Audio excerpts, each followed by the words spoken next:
whether you're buying property or whether you're raising kids, regardless of the challenge in front of you, you can sit down in a corner and have a pity party, or you can step up and go, all right, I've got to learn some new stuff here. Jodie Cooper, I'm so happy to have you here. Thank you very much for joining me. We look at the two biggest issues coming to the election. It's cost of living and it's housing. There's a feeling of like helplessness that can kind of come out of that as well, isn't there? You're right. I'm noticing people that I always thought of as incredibly resilient is actually, cracks at the seams. People that even when they're trying to buy their home, one of the big feelings that comes up is a feeling of regret. I wish I'd bought before COVID because house prices have now doubled. Whether it's regret or frustration or despair or disappointment, any of those negative emotions have a tendency to keep us playing the small game. If you kind of take regret and resentment being in the past tense and we move future tense and we go, right, how do you build some resilience? Resilience is learning to take care of your own well-being so that you are more consistently in a good place and making better decisions more often. G'day everyone, welcome back to another episode of the Australian Property Investment Podcast. If you've been tuning in for a long time, you know that I truly believe the best way to move the needle when it comes to investing in property is investing in yourself.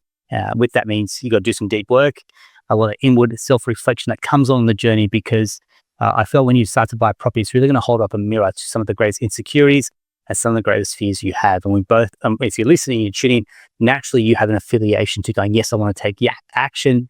Yes, I want to get into the property market, but also there is a chasm that you need to overcome, which is about what happens if. And we're going to unpack all of that today.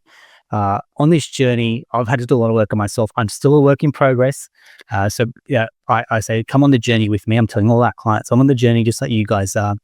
But where I've probably done a lot of work last year is working on myself. And over the years, we've mentioned this, Bernie and I have done, say Tony Robbins, for example, we've done a lot of personal development that has got us to this stage, a lot of business coaching as well. But last year, I was very fortunate to come across Jodie Cooper, who is what I'd call my personal coach. In every sense of the word, Jodie has made a massive impact, continues to, because like I said, still a work in progress. Jodie Cooper, I'm so happy to have you here. Thank you very much for joining me. Thanks, Aaron. I'm excited to be here. I'm a little bit nervous, to be honest. In the north, we're doing this conversation at your place with your dog sitting at our feet and having some very hard conversations. Look, it's had it all. It's had smiles, there's been tears, there's been wins, there's been progress. And I feel like us having a chat probably came at a really good time because I'll drop something on you going, I want to do this. And you're the first place you go, but why? Tell me more about this decision. Yeah. And let's dig deeper. That's exactly it. And also I think there's a lot of, not only self-clarity, but there's also alignment between myself and Bernadette. And why you haven't worked with Bernie necessarily, you're very much looking at through that lens and going, but what does this mean for your relationship? What does this mean for your family? Yeah. It's all well and good to make decisions, but there's also ripple effects that happen. Yeah, absolutely. So I'm excited. So if you're tuning in and you're unfamiliar, yes, this is a slight tangent from bringing in a buyer's agent or a depreciation person. But it's not that. It's not that. And I want to be very clear. But the episode that I did about buying the hot spot and the real estate between your ears, we're doubling down on this. And I can't tell you how many clients that have listened to that podcast, people that have reached out saying that had an impact or that moved the needle for them. I want to double down this. And we've had people like Jamin Fraser, a coach. We've had my brother on who's done stuff in restaurants, for example. We've had Keith Abraham is the guy I'm thinking of. So we're brought in people that are kind of larger than life that are helping you play a bigger game. So if I'm putting that as a context for today, come with me on the journey because I'm no doubt Joe's going to challenge you, but also feel going to galvanize a lot of the why you want to do things as we unpack this conversation. So Joe, thank you very much. Now, for those that aren't listening, do you want to give us a quick intro? I mean, I've seen yourself and your doggy and your family. You've been in the game for 20 years, coaching, seen it all. I think there's things that have maybe changed over time in the 20 years of coaching. Yeah, absolutely. Probably stayed the same, which is we're all wrestling with this idea of kind of do more, be more, get more, own more. Yeah. And I guess 20 years I've seen it really has changed. The dynamics of what a busy professional is today is totally different to what it was 20 years ago. The expectations, the complexities, the uncertainty, the average person is dealing with so much more inside their head, let alone in reality, in the real world as well. And so, yeah, in the last 20 years, it really has been a game changer. And in my own journey, I'm pretty lucky I get to work from home, working with professionals like yourself, but also go out and work with organisations. So help teams become more confident, more positive, more engaged in what they do, which is pretty cool, helping people reach their potential, basically. Yeah. And I guess and I don't like to use the word challenge, but there's, like you said, there's a reality of what today's life is versus maybe what it has been in the past. We look at the two biggest issues coming into the election. It's cost of living and it's housing. And at an organization level, I can do a lot of work with, say, the team. You've come into our team and worked with our team. So I can do a lot of work on the field, but it's what's happening off the field that I think can translate to what's happening in the workplaces where people are going, yeah, I'm productive at work, but I'm still facing the same challenges with cost of living. I'm still facing the same challenges. I can't get into the property market, for example. I'm stuck. And there's a feeling of like helplessness that can kind of come out of that as well, isn't there? It is. And even people that I've known over the years that have been incredibly robust, you're right, that sense of feeling a little bit helpless or a little bit overwhelmed. I'm noticing people that I always thought of as incredibly resilient. It's actually, cracks at the seams. It's getting harder. It's getting harder to stay positive. It's getting harder to be engaged. It's getting harder to be a consistently high performer in this environment. Yeah. And when I hear that, me, I'm a red rag to a bull. So someone's hard. You're like, game on. Yeah. I love hard. I think that's the challenge. And there's that saying, it's like life is hard. Choose your level of hard. Yeah. For example. And it can sound to the wrong person, that can sound tone deaf or lack empathy. I would definitely kind of own that. But on the same note, hey man, it's all things equal. We're all going through it. Yeah. It's how do you separate yourself from the rest of the pack? That this pack's going, hey, it's hard and woe is me. And this pack's going, yeah, it's hard, but I'm going to do something to stake the deck in my favor. Game on. Yeah. Yeah. And I think that's the difference, right? And that's, talking about mindset. It's not the challenge. It's how you approach it. It's how you think about it. Because whether you're buying property or whether you're raising kids, I know you've got kids as well, regardless of the challenge in front of you, you can sit down in a corner and have a pity party, or you can step up and go, all right, I got to learn some new stuff here. I got to figure out where my resources are. I got to reassess what my strengths are. Yeah. And I got to start learning to play to them. And we can all do that. But once we get the woe is me pity party going on, that gets really hard. And with that, to me, misery loves company. So when you say woe is me, that's that ripple effect. And if you're listening, how many times you've heard people in your circle going, it's so hard to buy property. I'll never get into the property market. And that's the stuff that gets media headlines. That's the stuff that gets 20,000 views on YouTube, versus our little, which is how to enable people to get moving forward. Yeah. The stuff that really trends is it takes 20 years to save for a deposit. Well, no, it doesn't. But that woe is me rhetoric really resonates with a lot of people. Maybe it does for some people. Yeah. But that's not the truth for everybody. And it certainly doesn't have to be your truth. Love it. And that's that's the game changer, right? There's truth in most things, but you have to decide where your truth is and where you want to walk forward from that. Cool. Thanks very much. I want to start off with a piece that I feel like a lot of investors, and I think people are, even when they're trying to buy their home, one of the big feelings that comes up is a feeling of regret. So let me frame this. So I wish I bought before COVID because house prices have now doubled. I wish I bought my home before, in the last few years, because now rents have increased significantly and we're priced out of the market that we do want to live. There's a sense of regret that comes in. Then you talked about a bit of helplessness that starts to seep in, pity party, where it's like, I'll never get in. I've missed the boat, for example. So this feeling of regret, people can have this as like a ball and chain. Yeah.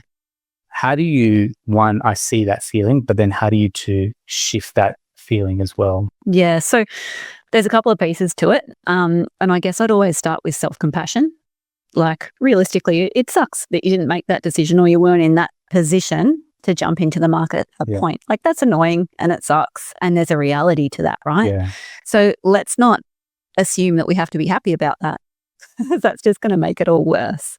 So the first thing is accepting where you're at, right? Yeah. It's not an ideal situation. Yeah. You're going to feel frustrated. You're going to feel disappointed, overwhelmed. You're going to experience regret. That's a normal human emotion.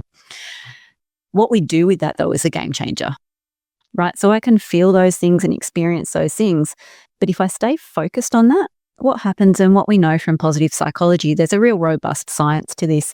When I experience a negative emotion, I'm more likely to stay stuck. My focus narrows and I'm less likely to engage, learn, or grow. And so that regret actually keeps me stuck. And whether it's regret or frustration or despair or disappointment, any of those negative emotions have a tendency to keep us playing a small game. And so if we're able to shift our focus and start to go, what if? And I start to play that, if I did start to get into the property market now, if I did create a 5-year plan, if I did become really resourceful and start to leverage some of the things I know, where could that take me? And so what we're doing is basically realigning where we're focusing. Instead of focusing just on what went wrong or what we don't have, starting to focus on, where are the opportunities? What could we create? And so much of my work, probably the bulk of my work really, is helping people to be discerning about where their focus is. Yeah. Because if we can hear ourselves, and most people, we could delve into the whole thoughts and emotions stuff, but most people aren't taught or aren't even aware of the impact of their own thoughts and emotions, but they actually drive all of our behaviors, and they're inherent in all of our relationships. And so if we can start to tune into what's going on for us in terms of what we're thinking and how that's shaping how we show up in our lives, then we can start to be discerning about where we focus. And that's a game changer. Yeah. I think the exercise that we did, which was, how many thoughts we having during the day? And I'm like, but what about this? And I'm like, I'm not doing this. And they're like clouds. They come in and you can kind of and acknowledge the thought, but be able to let it go pretty quickly without dwelling on it. That's probably where we've talked about that downward spiral, which is you cling on to a thought and it really, it can take you on that downward spiral, and you just kind of let it percolate far too long, lingers. Yeah. And that's where that feeling of despair maybe comes in and drags you down, as opposed to, okay, how do I acknowledge it, see it, feel it, and then be able to move on as well, which I tell you now. I'm laughing with you, Aaron. It is what it is. And that's what I'm trying to say. Like, I'm doing the work. I want everyone else to come on the journey and do the work as well, because I keep saying this is where the game is won and lost. The game in won and lost is in mindset. Yeah. It's not in how much you've got in the bank account, because there's so many people that have a 30% LVR on their home that aren't taking the opportunities. There's so many people that have the borrowing capacity that aren't taking the opportunities. It's like how we stack in the deck for you as a listener to take opportunities, but not live with a sense of regret. Yeah. Or despair, like you mentioned. There's a really cool a story. I think it's an old Indian story, actually.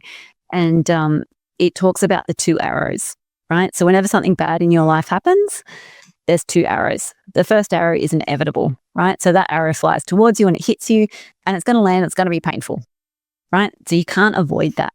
The second arrow, though, is you doubling down on that. You being cranky that you're in the wrong spot at the wrong time. You being disappointed that you didn't see the arrow coming. You being regretful that you're in this position. And then it's almost like you're poking that second arrow and wiggling it around. And that second arrow is all of the suffering that you create from overthinking. And regret's a beautiful example of that, because the more we regret something, the more we stay stuck in that anger or frustration or despair, the less likely we're able to open up and see where the opportunities are. Let me give you some context where particularly for this type of investor work, I hear this, which is we've bought investment property and there's an issue that's come up. Let's call it a hot water or a roofing issue. And maybe the tenant, has damaged the property to some extent. And then the investing is hard. Pick the wrong tenant. I hate property. I hate tenants. The property manager should have owned this. Now the costs are blowing out. And you're right. It's almost like you get that arrow and it's letting it fester and you're creating more scar tissue. It's making it worse. Yeah. Yeah. So if you listen to that, it's okay. It's happened. Yeah. How do you deal with it without? And also acknowledging that it sucks, right? Yeah. There's a reality that it sucks when your water system bursts, when your tenants skip out, when you've got hard work and something happens to your roof. Like, all of those things are the harsh reality of this game. Yeah. And if you're in this game, you know that. And so don't be sideswiped by it. Understand that it's part of the makeup. Like, if you play football, you're going to get tackled. That's the reality. Don't lie down there and cry about it. Get up, pick up the ball, figure out what you got to do next, right? Yeah. And so that's really that mindset piece of, it's not that bad things may or may not happen to you. It's a surety. They are going to happen. How you deal with them, then that defines what happens next for you. I love it. Yeah, I love it. So then that then feeds into, I've got regrets, and now I'm angry about that, and we'll talk about, kind of doubling down this feeling, and I've got some resentment that's building, and maybe that's resentment towards, hey, we had the opportunity, but your partner wasn't on board, or I had the opportunity, but I didn't have the cash because I had the bank of mum and dad, like my friends do, for example. They got inheritance, and then you may be playing a little bit of comparison here, but really simmering below the surface is this feeling of resentment, and I've lost opportunity as well. How does someone, talk specifically as a couple, because I probably see this a fair amount, which is we're not aligned to what we're trying to do as a couple financially. And you look at statistics around relationship breakdown, one of the biggest issues that we've got is financial reasons. So money plays a critical part. Very few probably podcasts talk about investing as a couple or money issues. Yep. I'd rather talk about hotspots, but no one actually talks about the realities of convincing your partner. Convincing, getting them on board. There's negative cash flow that comes in, or there's an issue that comes up with a tenant, and they don't believe in it. Whereas the couples that I have that do extremely well, one person plays offense, one person plays defense, in the sense, okay, one person's going to own this relationship with the buyer's agent, the mortgage broker, the accountant, for example. One person's behind the scenes in an admin perspective, or just going, I entrust you, you run point with this, for example, and this is a joint decision that we're making. Yeah. So how do we first of all, how do we deal with resentment? And then second is, how do we turn that around? Yeah. I think a big part of it is to recognize that you're doing it. So most people that are feeling resentful or angry, they're actually not consciously aware that they're even stuck in that emotion. So just being mindfully aware of, hang on, I'm feeling really angry right now. I'm feeling really pissed off. I'm feeling really overwhelmed or frustrated or resentful. So the first step is recognizing that that's where you are. And staying stuck in that, there's an opportunity cost. Right? So you can keep that anger, but it's going to cost you. It's going to cost you emotionally, it's going to cost you financially, it's going to cost you relationships in every way, shape, or form, right? And so the moving through that is starting to realign your focus. And this is hard. So you and I have talked about this a lot, but our brain has a natural negativity bias. We're more likely to pay 3 times as much attention to a negative emotion or event than we do to a positive. And so when something bad happens, your brain instantly jumps onto that. And our brain's job is to try to make meaning of things, right? So our brain doesn't just look at it. Our brain goes to town on it, pulling it apart, unraveling it, and almost reveling in the muck that is the bad thing that happened to you. Yeah. And so when we understand that our brain does this thing, because it's just a hangover from our days of evolution, when our brain focuses on the negative and jumps in and dives into it, we have to recognize that it's doing that thing again, and then gently realign ourselves to focus on what else is going on here. Because when our brain is focused on the negatives, it actually distorts and generalizes and disregards the positives. So while that negative thing is happening, there are actually this whole array of positive things that are outside your current awareness. And so if you can become more aware of where your brain is focusing and then gently realign it to the positives. And this is not easy, right? This takes a lot of work. This is a lifetime practice. But when you can do that, it's a game changer. It really is. And bad things can happen, but you can still feel like it's been a good day. And that's cool. Yeah. We'll speak about it. You can't build a house of 2 different blueprints. As a couple, you can't build a financial future off the back of 2 different blueprints. You won't have alignment. You won't have connection there as well. How do we? Because this is a hard conversation to have as a couple when we're putting money on the table.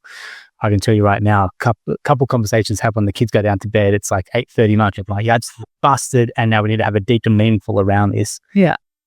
How do we set this conversation up? Because what happens is typically with even with these podcasts, one person is listening and then expecting their partner to go, hey, check this out. Yeah. You should be buying this property. Yeah. You're 50 episodes deep and they're just going, what are you talking about? You haven't, this is just, you drop this on me. Is this some shiny object? And their instinct is to protect the partner from making a bad decision, right? I almost feel that that's the handbrake I've spoken about constantly, versus when Ben and I have been able to get on the same page and go, right, here's the state of play. These are the numbers.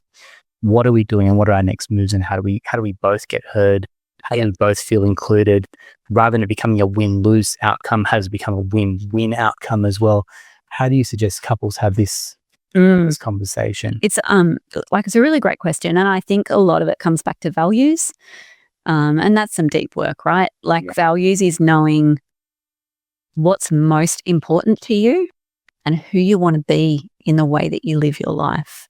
Now, in modern society, if you think about the model be, do, have, in modern society, most people want to skip the first two bits and just get to the having, right? And so we're talking about rounding out and going, you can have whatever you want, but you've got to be prepared to do the things that's going to be required to get that. And to do that, in order to do those things, you have to be a certain sort of person. Now, most people don't have that conversation at home, right? Who do you want to be? That's heavy. It's heavy, but it's also like, how do you facilitate that conversation at home going, what are you talking about, mate? Do more, be more. Yeah. It's like, yeah, but we'll be more when we have more properties. Yeah. Be more secure when we have more properties. We'll be financially free when we have more properties, or we have more income, for example. And yeah, having done a lot of this deep work, to flip that around and go, but I have enough already, for example, or I am enough already with or without this giant property portfolio, is easier said than done. It is, absolutely. And you touched on it then, but that idea of contentment, we make really good decisions when we're in a positive place. Generally, humans make pretty poor decisions when they're anxious, frustrated, overwhelmed, or regretful. And so it's getting yourself and your partner into a place where you're looking forward to something that's positive, to actually creating something that's really valuable for both of you, and getting on the same page. And, in terms of stage of life as well, talking to a young couple compared to a young family, compared to somebody at retirement age, those things are going to be really different when we think about what's most important for you. And it's being true to yourself. And I think sometimes we can fall into the trap of modern society of feeling like, we need to, whatever it is, we need a fancy holiday or we need a bigger boat in order to be successful. But your values, knowing who you are and what the way in which you want to live, that's your only measure of success. Yeah. That is literally the only measure of success. And if you live your values, if you show up every day, and regardless of what they are, right? But if you're living your values, then you're going to die a happy man. If you're living somebody else's values, that's real hard. And when we think about partners, most partners tend to share a lot of values, and that's often a common thing. But in the mess of life and chaos of child rearing and whatnot, so I can see you shaking.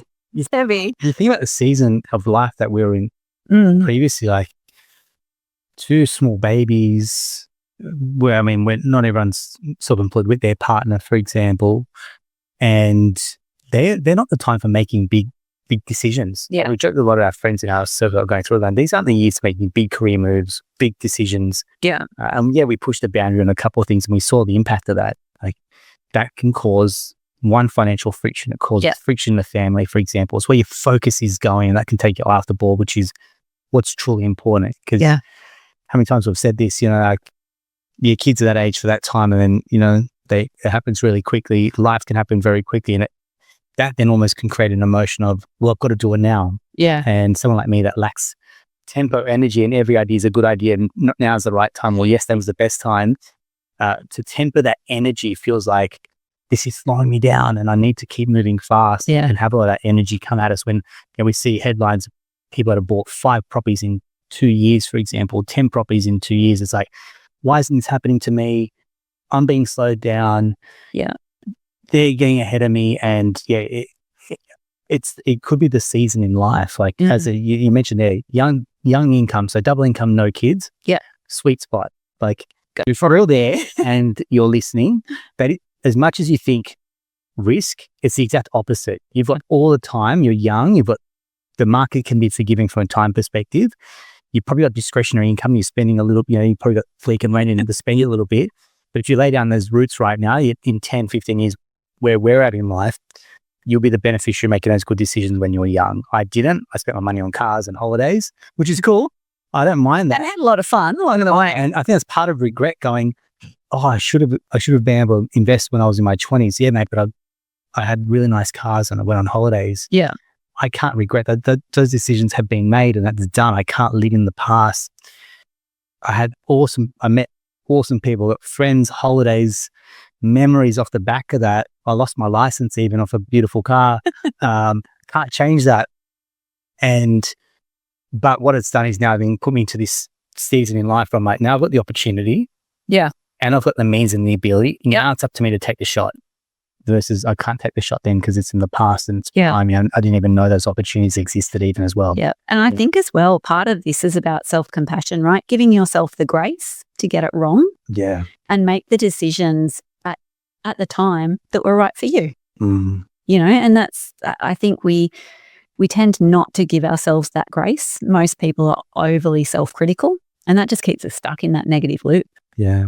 Thanks very much. So we've touched on regret. We've touched on resentment.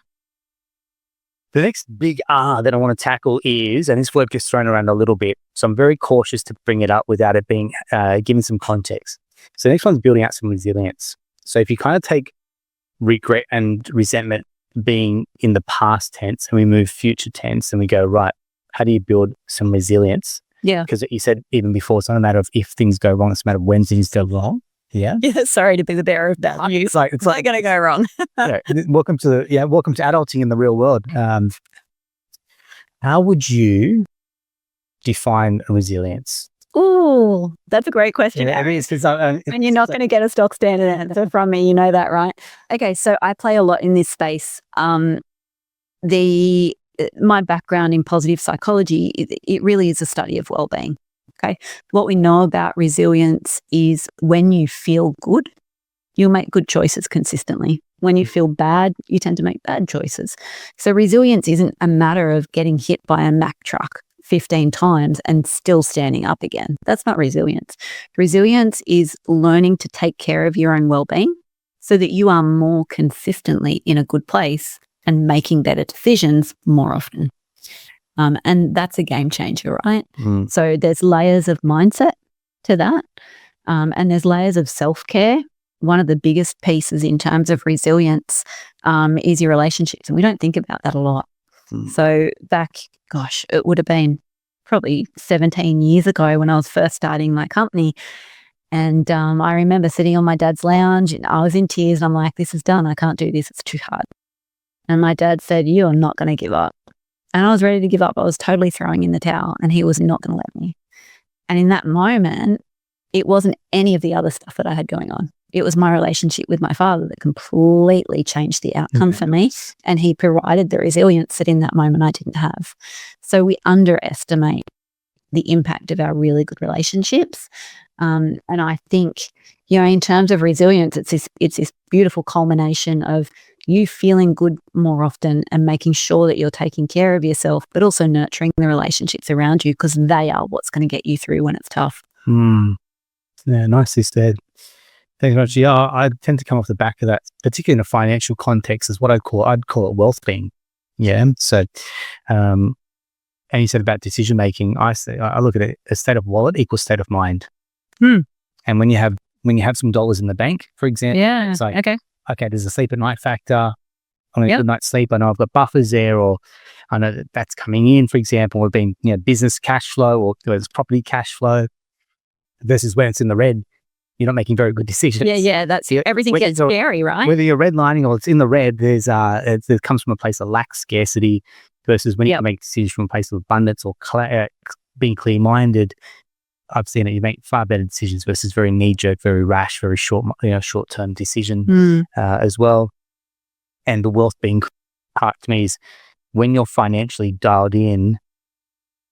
I know it. Like when there's been money in the bank for the family versus not. Yeah, it just changes the entire dynamic. And you see families that grow up without money, the lack, for example. There's no security, there's no stability, for example. And it's how do we translate that into our lives to go, well, how much is enough that you need and run your own rate, make your own decisions, but how do we have that little bit of wealth thing as well? And I think that it's so much of this is mindset, right? The idea of your success being your own benchmark for success, not somebody else's. I did some work with Denise Duffield-Thomas. You guys probably know her work. And one of the things she talked about is recognizing moments in your life where you feel rich. And so they might not be, whatever, buying a very expensive dress. Generally, I shop at an op shop because, I like conscious consuming. Yeah. But one of the things that I did when I walked down the beach, I walk down the beach each morning and I pick up rubbish. And in my head, I'm like, this is who I want to be. This is rich for me because I have time to do this. Yeah. It's not how much I have in terms of financial, stocks, bonds, or property market. I have the time and capacity to actually make my beach a better place. And that makes me feel rich.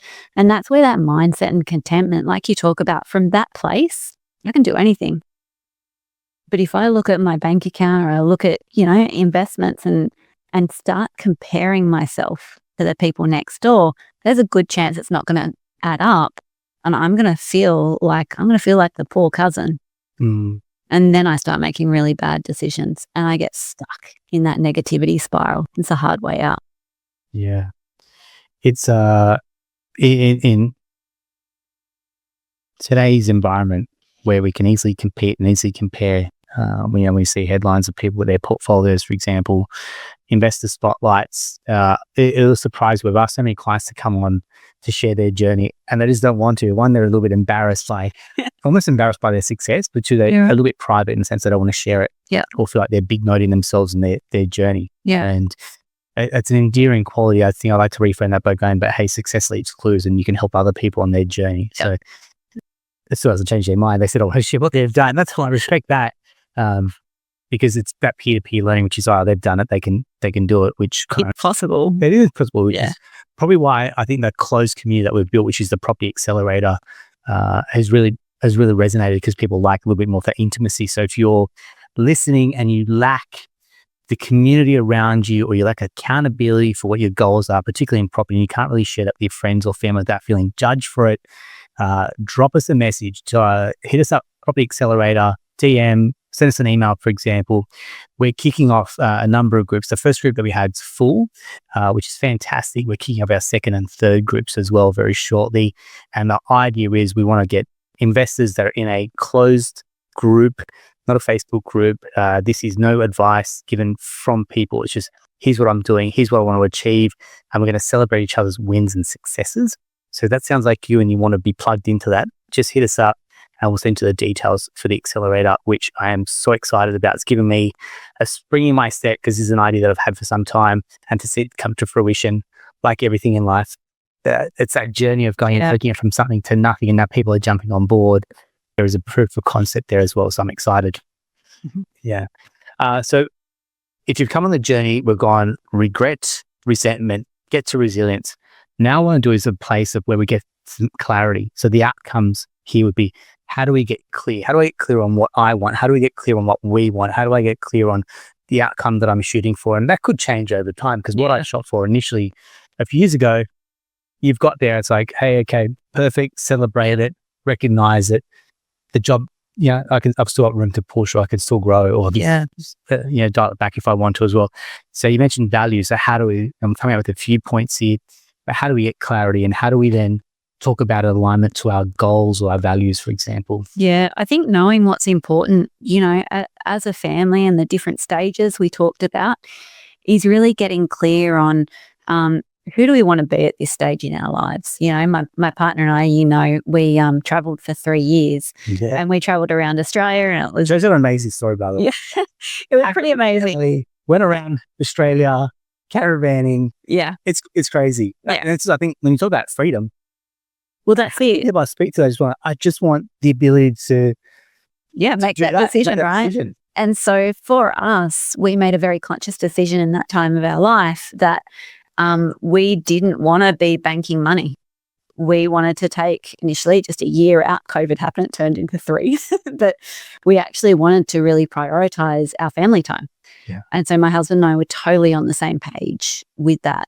And again, in terms of values, we ended up landing in Tasmania, and I got this incredible opportunity. I built this a community wellbeing initiative, and we got it funded. It was $500,000 project in this teeny tiny community, right? And after being there for 12 months and getting it off the ground, people were shocked that I left. Like, people were really, that they said to me, Jodie, this is your baby. How can you walk away from it? And somebody else was put in my position at council, but I could walk away from it because I knew what my values were. I knew that right now my career was not a priority for me. My family was. And so for us to spend time together while our kids were that age, I'm so glad we did. Now, Aaron, my kids are 12 and 14. I do not want to be in the caravan with them anymore. That's, that ship has sailed. That ship sailed. But knowing what our values were at that time, being really, really clear, it made those decision points super easy, right? And so sitting down and having some of those robust conversations, and even if it's a glass of wine at the end of the day, occasionally just asking your partner what's really important to you. What's lighting you up at the moment? What are you enjoying or appreciating? Or where do you imagine we could go in the next 12 months? Those are the sorts of questions. Now, if your partner's anything like mine, you might get a bit of a blank look and, chuckle another log on the fire, look at the stars sort of impression. I think part of this relational piece is knowing that generally one person is going to be a bit of a driver, and one person, you call it a handbrake, I call it a husband, whatever, different terms.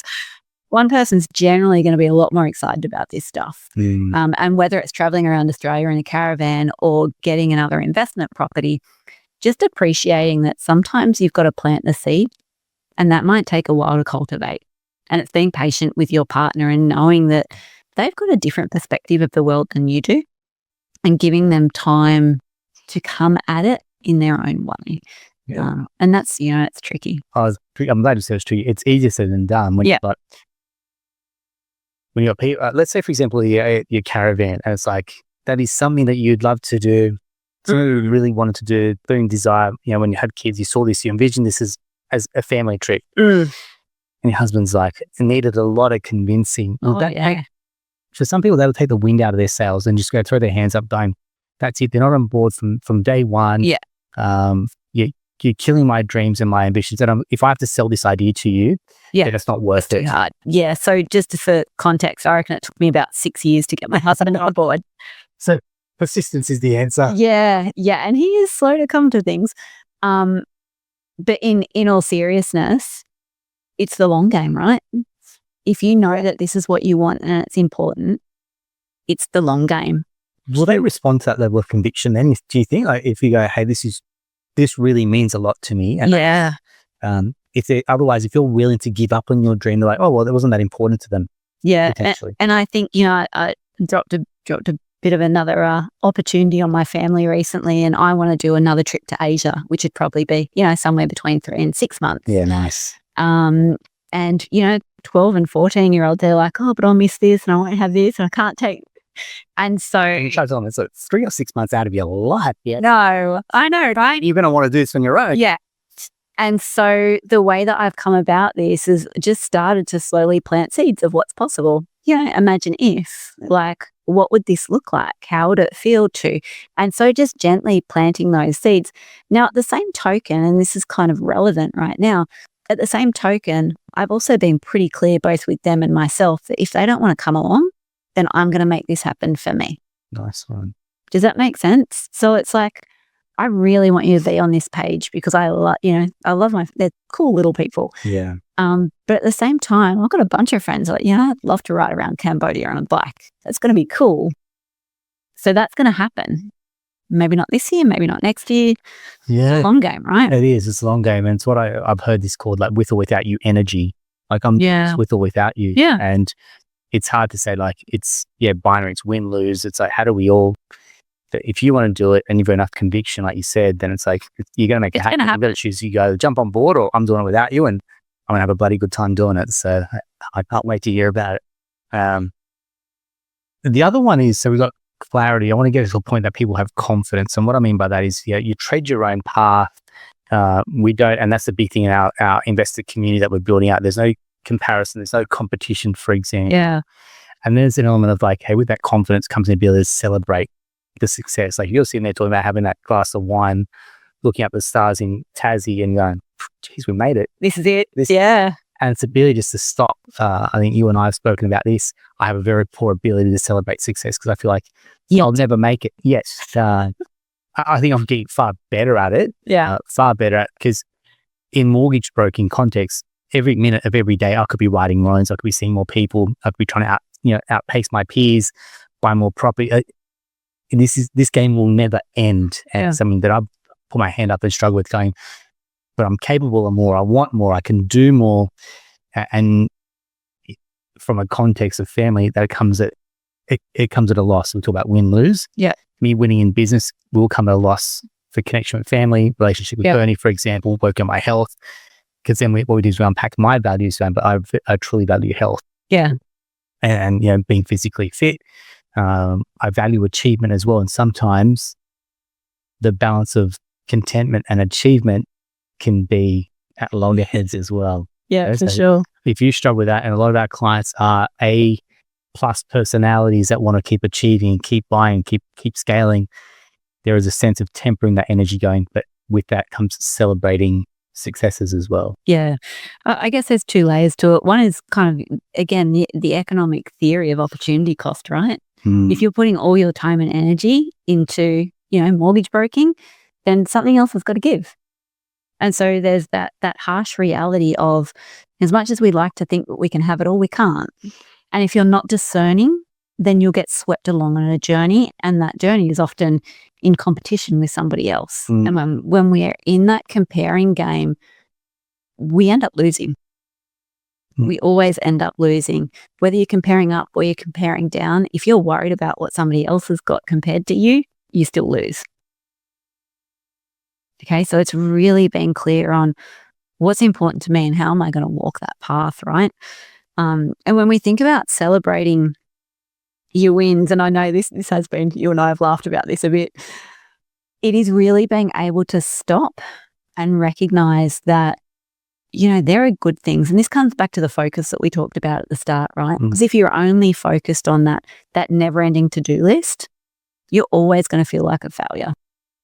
It doesn't matter how many Lamborghinis you own. If you want 4, but you've already got 3, you'll feel like a failure. And so being able to breed that, that mindset of contentment and abundance is about recognizing that I have enough, I am enough. And whatever comes from here, I get to grow, and that's fun. That's cool. I can play that game. And I know you love that game, right?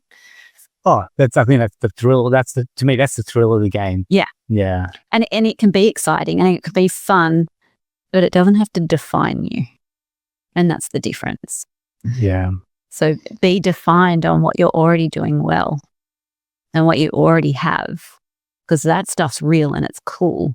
The rest, the chase, while it's a fun game, often it can be smoke and mirrors because it could all go to shit. Totally. Right? And if we're not enjoying the good things that we have, it doesn't matter how much we accumulate, then we'll never be satisfied or happy. Yeah, I see this a lot with our investor clients, again, pushing the boundaries. You think about how many, and Rach might be able to help me bring up the numbers here. You look at how many people own investment properties, for example, and I think it's like 70-80% own one. And then we get all the way down to like the top 1% of investors get past 6 properties. We're talking about not 1% of Australians, we're talking about 1% of property investors as well. So if you're really trying, I'll include kind of the graphic to the investor numbers. I mean, that's data that's going back quite a few years. I think that that might be skewed now. But even then, I mean, I might just move a few percentage points, but even say the top 5% of property investors, that is an upper echelon of people. We hear that high income earners over $500,000. There's so many clients that are earning those type of dollars. Now, we can talk about diminished returns after a certain level of income, that you're not more happy as dollars don't equal more happiness, more properties don't equal more happiness. And you could say, look, I've got more security. If you can translate that more security into going, this is what it means to my family. And therefore, one of my values is security or stability or a cycle, for example, and you find a way to then celebrate that then may close the loop for you instead of kind of this open loop of chasing and chasing. It's going, hang on, look how much we've done and achieved. Our job isn't done yet, but as this time right now, look at the rainbow, but you've got 3 rainbows in the 4th. Okay, now we're choosing what color at this point. And that's the success that comes with it. So with clarity, with confidence, and the last one I'd say is connection. And to me, how do the connection can be a number of things. How do I keep that connection with my partner, for example? Because how many times you've kind of grown together, going through some tough times that can make or break a couple, and you get to the other side, and you go, right, we've achieved this. How do we get that connection together? The next one is, how do I connect with my team, but they obviously care about me. We're talking about, your buyer's agent, your broker, your planner, your accountant, for example. You don't feel like a cog in the wheel. And then the last one is, celebrate and connect to your sense of success as well. Yeah, cool. Look, I think so much of life, not investing and not mindset, I think so much of life is actually about connection, right? When we feel like we have people that care about us, everything gets better.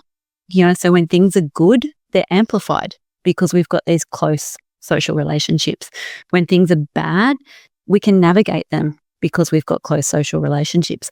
And so most people don't think about that. And I think that can get lost in translation of just having a partner that's supportive.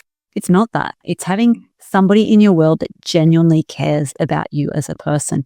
And now, how do you get that? That's like the $1 million question, right? It's about caring about other people genuinely as a person. And so ways to do that, particularly as a couple, where some of the data is a little bit horrifying, but it talks about we are less civil and less polite to our partner than we are to a stranger. Well, they say, I'm the rudest to people that are close to us. Going to attend our funeral as well. Yeah. And so, part of this, again, it's that negativity bias playing out, right? Is we focus on the negative in our partners. We focus on the negative in our kids. We focus on the negative in our staff. When you can check yourself and know that your brain's doing that thing again, and then gently reorient to go, actually, my son does leave his towel in the bathroom often, but he's a really good kid. Like, he's actually quite thoughtful, and he's kind, like he shows up. And so when we can reorient our focus within our relationships, we invest much more time and energy in, what I believe the things that matter most, which is the human beings in our life. Cool. Jodie, I want to say thank you very much. I know that we talk a lot about this behind closed doors. It's these very personal conversations I've been very lucky to have with Jodie in one-on-one coaching. So I really appreciate you coming on here and sharing a lot of your knowledge, your IP, and a lot of your framework around positive psychology. You no doubt made an impact on me, which then has a ripple effect. Like I said, guys, I'm a work in progress. Everyone around will attest to that. But I think just being even dialed in to go, but I want to, like you said, be more. Like, I want to be more. Yes, I want to have more, and that's going to be the outcome. That's going to no doubt happen. But it's just, hey, if I can be more, show up better. And there are times I say, like, there's new levels, new devils. Like, if I get to a point that I'm breaking through, going, I thought this would be easier. In fact, it's gotten harder. It's like, geez, I just continue to be challenged. But if you can have someone that you can lean on, like a Jodie, for example, or a supportive partner, or someone that you can confide in, just to let it out a little bit and go, hey, mate, I see you, I feel you. It's huge. Just pick yourself up and one of the things we know in the business is oxytocin, which is called the cuddle hormone. Oxytocin, one of the biggest things it does is it cuts through cortisol and adrenaline.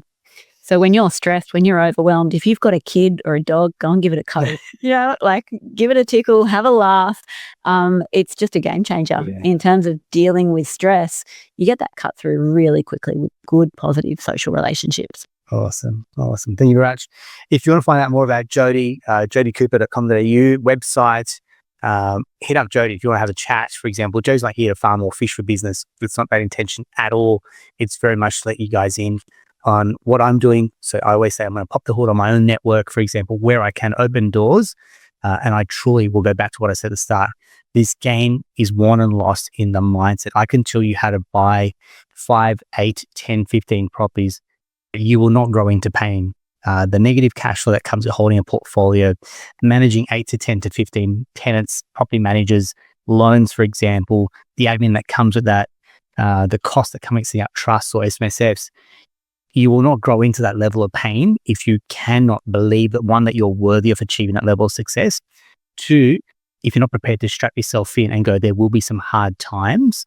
Rates will go up, rates will come down, things will happen out of your control. For example, properties will come up and need maintenance. We're talking about properties, physical property, that no doubt but when things happen. So how do we get our investors thinking long-term, thinking this is par for the course and this is going to happen? We create resilient investors, and resilient investors become successful investors. And that's the order and stack that I'm trying to follow. I'm not trying to do hotspots around the country. I'm not trying to show numbers around lending. We're really going deep into the psychology of investing. And I genuinely hope this has helped you on your journey. If it has, guys, I love when the comments, I love when the emails and texts come in. So hit us up. We'd love to hear from you. Pass this on to someone that you know that could do with like a bit of a leg up when it comes to their own journey around property investing as well. And if you've got your partner that isn't dialed in, by all means share this, and maybe just grab a cup of coffee or a glass of wine. And this might facilitate that conversation to go, how do we get on the same page financially? And if it starts that conversation, from my perspective, mission accomplished. Hey guys, thanks for tuning in. We'll talk to you next time. Mm.